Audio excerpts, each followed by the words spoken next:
안녕하세요. 결혼을 한 지 8개월 만에 남편과 협의 이혼을 하기로 결정했고, 지금 현재 조정기간 중인 28살 여자입니다. 저는 궁합도 안 본다는 4살의 나이 차이가 나는 남편과 2년 연애 후 결혼을 했습니다. 지인 따라 놀러갔던 모임에서 만나 연애를 하게 되었고, 그때 당시에는 같은 지역에서 지냈습니다. 제게 첫눈에 반했다며 들이대는 남편의 대시가 당시에는 싫지 않았고 오히려 반가웠습니다. 저도 호감이라고 생각했던 남자가 제게 반했다고 하니까 어깨가 으쓱하더라고요. 그렇게 저희는 연애를 시작하게 되었습니다. 하지만 연애를 시작한 지 약 3개월 뒤에 남편이 지방으로 발령을 받게 되었고, 저희가 함께 지냈던 서울을 떠나 부산으로 내려가서 일을 하게 되었습니다. 그렇게 장거리 연애를 시작하게 되었어요. 연애를 하고 있을 때에는 정말 드라마에 나오는 여주인공이 된 듯한 기분이 들었어요. 저보고 매번 애기야 라고 부르면서 부드럽고 따뜻하게 말을 걸었고, 눈에서 꿀이 뚝뚝 떨어졌어요. 주변에서도 오빠가 그렇게까지 하는 것은 진짜 지극정성이라며 쉽지 않은 일이라고, 남자친구가 정말 최수종 같은 사랑꾼이라고 하면서 부러움도 정말 많이 샀고요. 게다가 멀리 있음에도 불구하고 한 번씩 서프라이즈로 저희 동네에 찾아와서 이벤트도 해주고, 그러니까 저도 이렇게 흔치 않은 남자를 만났던 사실에 굉장히 감격스럽더라고요. 그래서 남편이 프로포즈를 했을 때 저도 마다하지 않았던 것이고 결혼을 결심했던 거였고요.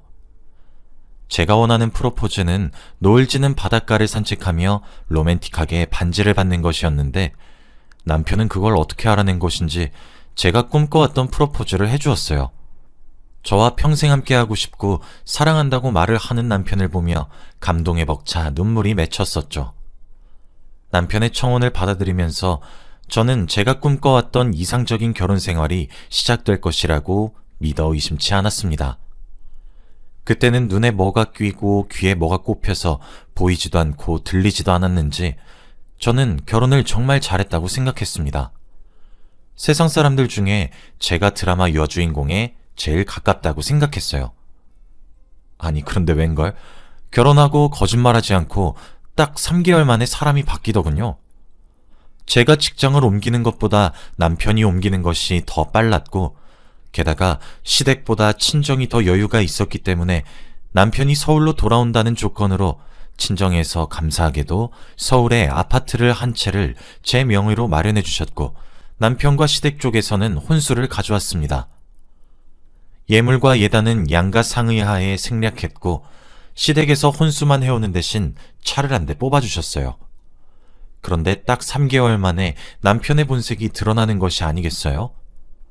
저도 술을 즐기는 편입니다. 꽤 좋아하는 편이고요. 그런데 저는 과음은 하지 않아요. 잠들기 전에 마시는 와인 한 잔, 저녁 술자리에서 마시는 소주 몇 잔, 드라마 보면서 맥주 한 캔, 이 정도로 먹습니다. 저는 맛있는 안주와 술 몇 모금을 좋아하는 거거든요. 하지만 남편은 정말 술에 미쳐 살더라고요. 연애하던 시절부터 남편이 술을 너무너무 좋아하고 있다는 사실은 잘 알고 있었어요.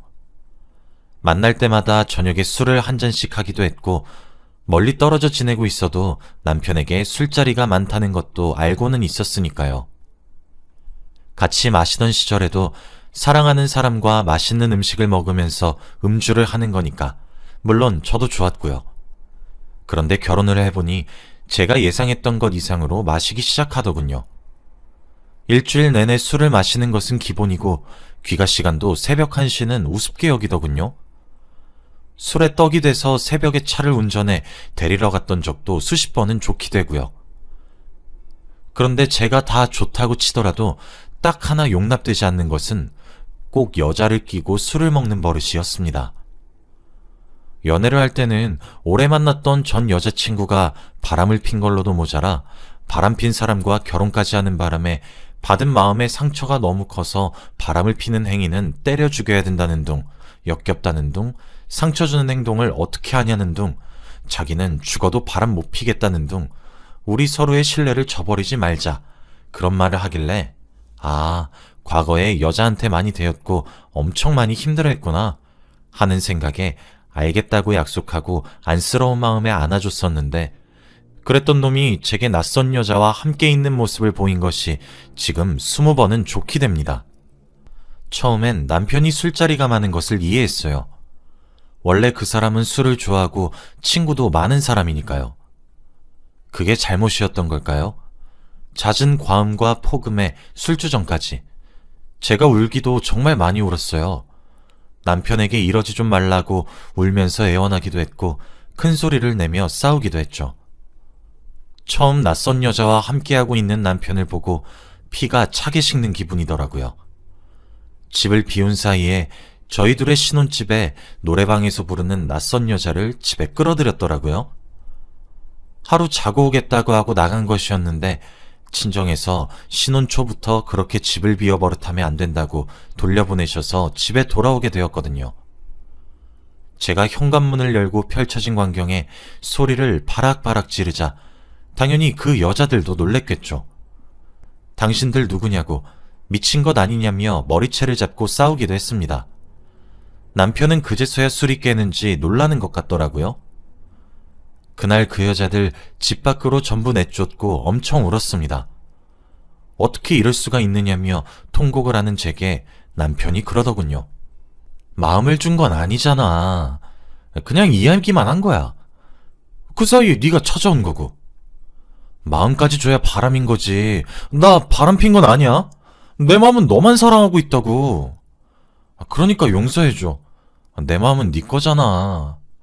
결혼한 지 3개월째 되던 날이었습니다. 고작 3개월 만에 그 난리를 하게 한 놈이라면 그때 헤어졌어야 했던 건데 생각 없이 결혼했단 소리가 듣기 싫어서 입을 다물고 그렇게 넘어갔습니다. 한 번, 두 번, 세 번. 넘어가고 넘어가니 제가 화를 내거나 울거나 애원을 하거나 감정 표현을 하게 되면 폭언의 폭력은 예산일도 아니었습니다. 그 일이 있고 또 어떤 여자와 함께 있는 것을 제게 걸려 제가 소리를 빽 지르니 제 뺨을 때렸고 자신이 너무 놀라서 실수했다고 울며 불며 용서해달라고 빌길래 넘겼습니다. 저는 부부 상담을 받으러 가자 우리 대화라도 좀 하고 살자 등등 얘기를 꺼내면 저와의 대화도 나중엔 피하기 시작했어요. 피곤하게 만들지 마라. 내가 대화하기 싫게 만든 원인이 전부 너 때문이다. 네가 이렇게 못살게 구니까 내가 밖으로 나돌지. 이딴 말 같지도 않은 개소리를 해대면서 말이에요. 그렇게 싸움이 시작되면 남편 혼자 폭발해 폭언과 폭력을 제게 행사했고 저는 제 집을 두고 밖으로 나가 피해야 했습니다. 친정이 알리면 부모 가슴에 얼마나 큰 대못을 박는 건가 싶어 감히 알리지도 못했어요. 집 나가서 그런 모든 것들이 겁나고 무서워서 내가 남편에게 더 잘 대하면 달라지겠지 하는 희망을 품고 집에 들어오길 숱하게 반복했어요. 생각해보니 남편과 결혼 전에 제 결혼을 말렸던 여자가 한 명 있었습니다. 결혼을 한 달 앞둔 날 모르는 번호로 제게 연락이 왔더라고요. 페이스북에 올려놓은 제 전화번호를 보고 실례란 것을 알고는 있지만 이렇게 연락을 드린다고 말이에요. 누구냐는 제 질문에도 만나서 하고 싶은 이야기들이 있으니 약속 장소에 나오면 말해주겠다고 하더군요. 대신 제 남편에게 말하지 말고 조용히 만났으면 한답니다. 그 연락을 받고 나니 생각보다 무시하는 것이 안 되더라고요. 원래 그렇게 남을 잘 믿는 성격이 아닌데도 그 자리에 아무것도 모른 채로 약속 장소에 나갔습니다. 나가니까 예쁜 여성분이 앉아 계시더군요. 그 사람의 정체는 남편의 전 여자친구였습니다. 남편의 전 여자친구라고 소개하는 여성의 말에 제 표정이 티가 많이 나게 굳어졌던지 미리 사과부터 하더라고요. 아량 넓은 여자로 보이고 싶어 괜찮다고 무슨 일 때문에 제게 만남을 요구했냐고 물었습니다. 그랬더니 남편의 전 여자친구가 제게 사진 몇 장과 각서로 보이는 종이를 쓱 내밀더군요. 그러면서 말하더라고요. 그쪽이 제 말 믿지 않으셔도 되고 흘려들어도 됩니다. 그런데 결혼은 다시 생각해보세요. 전 여자친구인 제가 이렇게 그쪽을 뜯어말리는 모양새니까 제가 아직 미련이 남았구나 오해하실 수도 있을 거 저도 충분히 알아요. 하지만 그럼에도 불구하고 저와 같은 피해자가 되지 않길 바라는 마음으로 만나자고 했습니다. 제가 건넨 사진들? 전부 남자친구였던 그 사람한테 맞은 흔적들입니다. 각서? 수십 장 썼던 것 중에서 일부만 가져왔어요. 매일 폭언에 시달렸고 자기 마음대로 되지 않고 하지 않으면 손부터 올라갔던 사람이 그 사람입니다. 지금 만난 지 얼마 되지 않았는데 결혼은 너무 이른 것 같지 않나요? 제가 건넨 것들이 제 말을 뒷받침하는 증거이고 그쪽이 겪게 될 미래예요. 제가 그쪽 말을 어떻게 믿죠? 제 남자친구 말로는 그쪽 오래 만나고 난 뒤에 바람을 폈고 그 바람 폈던 상대하고 결혼을 하게 됐다고 헤어지자고 하고 이별을 통보했다고 하던데요. 이게 다 조작된 증거고 당신이 그 결정을 후회해서 제 남자친구에게 미련이 남아 제게 헛소리를 하는지 어떻게 믿죠? 그 사람이 그러던가요? 아니요, 전혀 아니에요. 바람을 핀 건 그 사람이라고요. 저희 동거까지 했던 사이예요. 근데 매일 밤마다 술에 여자에 지금 생각해도 너무 끔찍한 기억이거든요. 하긴 제가 결혼한 것은 맞는 말이니 그 사람 입장에선 제가 바람 폈다고 얘기하고 다녀도 뭐 이해는 되네요. 전 그 사람과 헤어지고 지금 남편을 만났고 그 사람과 달리 지금 제 남편은 저를 올곧이 사랑해주는 남편이에요.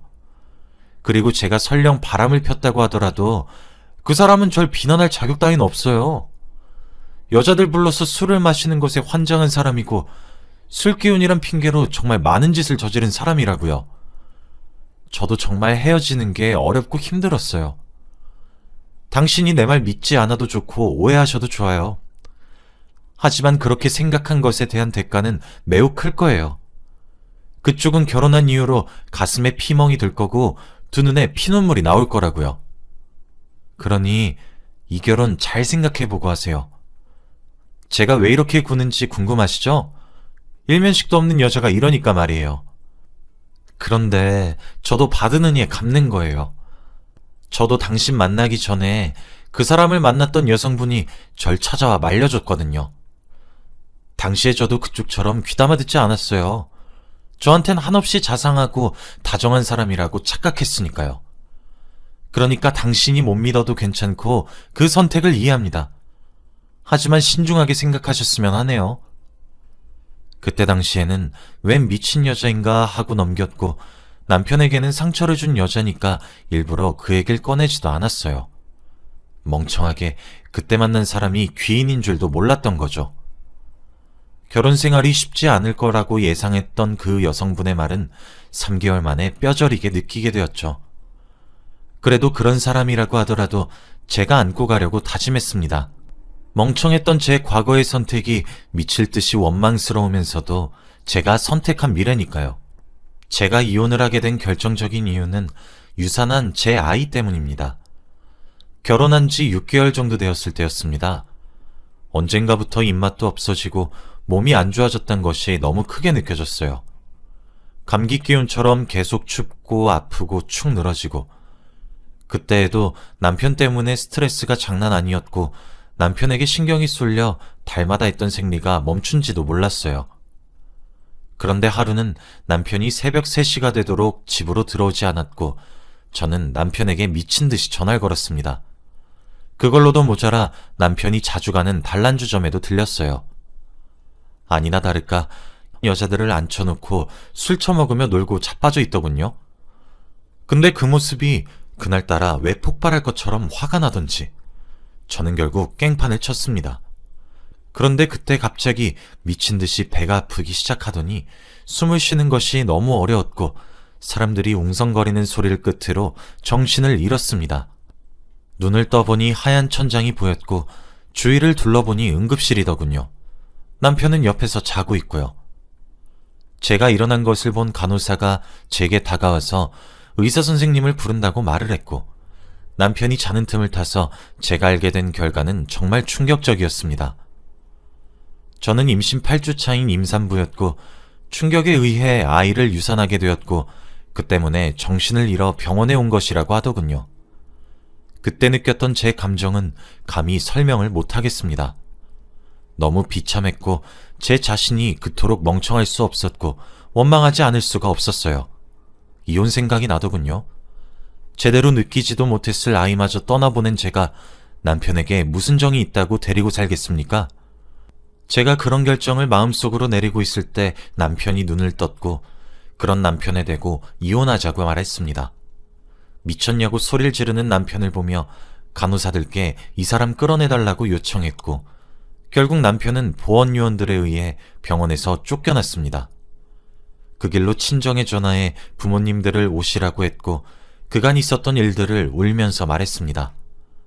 욕먹어도 괜찮은데 왜 이제 말을 했냐고 저를 안으면서 엉엉 우시는 부모님을 보니 진짜 오만 감정이 교차하더군요. 전 여자친구분의 말이 맞았는지 이혼을 하겠다 결심을 하자 남편이 매달리기 시작하더라고요. 쉽게 놓아주진 않겠다 싶었습니다. 미안하다, 어리석었다, 두 번 다시 그러지 않겠다 등등 그제서야 제대로 된 사과를 뱉으면서 말이에요.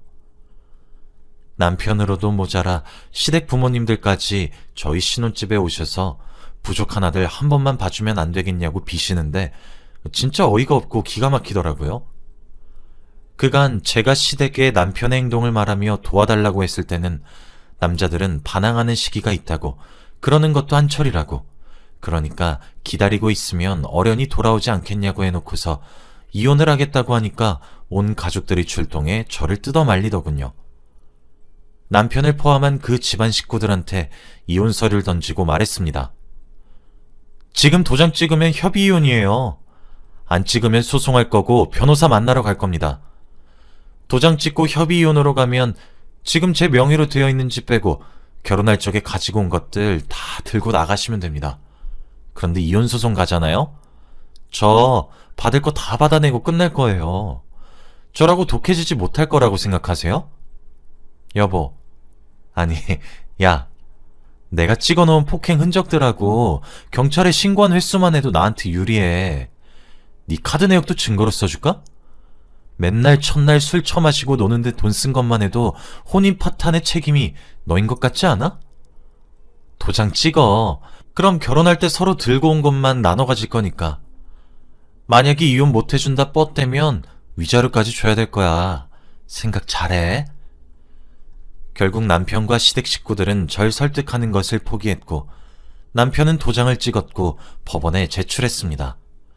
그래서 지금은 조정기간 중에 있습니다. 이미 떨어져 살고 있지만 삶의 질이 높아졌어요. 생각 없이 결혼했다고 눈총받고 뒤에서 욕을 먹을까 너무 두렵고 무서워서 차마 결정하지 못한 선택이었는데 제가 먼저 숨이 막혀 죽을 것 같아 더 이상은 못 견디겠더라고요. 지금은 친정에 들어왔어요. 신혼집 쪽은 쳐다도 보기 싫어서요. 부모님의 보살핌을 받으며 현재는 건강을 완전히 회복한 상태입니다. 여전히 다시 생각해보라고 남편으로부터 연락은 오고 있는데 조금만 있으면 완벽하게 헤어질 수 있다는 생각에 기쁨이 감춰지지가 않아요. 제게 이러는 것도 잠깐이란 것을 잘 알고 있으니까요. 제가 제 치부와도 같은 이야기를 꺼내게 된 이유는 혹시 여러분들께서도 결혼을 망설이시는 분이 있을까 싶어서예요. 이혼보다 파혼이 낫고 파혼보다 헤어지는 것이 훨씬 낫다고 합니다. 결혼식 일주일 전에도 파토나는 것이 결혼이에요. 그러니까 결혼이 망설여지신다면 시간을 더 가지고 두고 보시길 바랍니다. 그래야 정말 후회하지 않는 현명한 선택을 하실 수 있을 거예요. 괜찮은 사람을 만났다면 당신의 그러한 선택을 존중하고 이해해주며 기다려줄 것이고 그러지 않은 사람을 만났다면 당신은 옳은 선택을 하게 된 것일 테니까요. 저도 가끔 생각하곤 한답니다. 만일 그때 남편의 전 여자친구의 말에 귀를 좀 더 기울여서 결혼을 물렀다면 지금의 저는 어떨지 말이에요. 이젠 전 남편이 될 그 사람이 평생 혼자 살길 바라는 마음뿐입니다. 남의 집 귀한 딸들 눈에 피눈물 흘리게 하지 말고 말이에요. 여기까지가 제 이야기입니다. 제 긴 이야기를 읽어주셔서 감사합니다. 저도 얼른 조정기간까지 끝이 나서 완벽하게 헤어지는 날이 하루라도 빨리 다가오길 바라는 마음뿐이에요. 그럼 이만 글을 줄이겠습니다. 여러분들 모두 오늘도 행복한 하루